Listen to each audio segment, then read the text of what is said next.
Motorcycle, private car, বাস, truck, pickup van কিংবা CNG চালিত autorickshaw কি নেই? প্রথম দেখায় মনে হবে পরিত্যক্ত কোনো যানবাহনের ভাগাড়।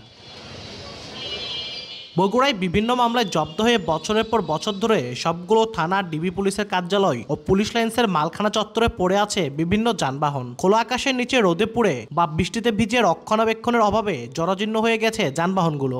বেশিরভাগই ব্যবহার অনুপযোগী। দ্রুত মামলা নিষ্পত্তি বা জব্দ মালামালগুলো নিলামের দাবি স্থানীয়দের। আমাদের মতো ভুক্তভোগী মানুষেরা এই গাড়িগুলো রেখে আজকে তারাও খুব সমস্যার ভিতরে আছে। মামলা করছে কিংবা ওগুলো তো নিষ্পত্তি নাই, পরে থেকে নষ্ট হচ্ছে, পার করছে পৌঁছে দেওয়া যায়, তাহলে এই জিনিসগুলো ইউজ হলে আমাদের রাষ্ট্রের উন্নতি হবে। আইনের বেড়াজালে নিজেদের অসহায়ত্বের কথা জানালো পুলিশ ও মাদকদ্রব্য নিয়ন্ত্রণ অধিদপ্তর। মাদক মামলার আলামত হওয়ায় মাদক মামলা শেষ না হওয়া পর্যন্ত এগুলো নিষ্পত্তি হয়ে থাকে না। একটা অথরিটি গঠন করতে পারি আইনের মাধ্যমে, বিধি দ্বারা, তাহলে এই সকল যে জব্দকৃত বিভিন্ন মাদক মামলা সহ অন্যান্য সকল মামলায় আটককৃত হয়ে থাকে সেগুলোকে আমরা এই অথরিটির মাধ্যমে পরিচালনা করার একটা সুযোগ পাবো। আইন শৃঙ্খলা রক্ষাকারী বাহিনী ও বিচার বিভাগের সঙ্গে আলোচনা করে দ্রুত সমাধানের আশ্বাস দিলেন পিপি। আলামত সুরক্ষা করবার জন্য যে জায়গাটা দরকার সেখান থেকে আমরা বঞ্চিত হয়েছি।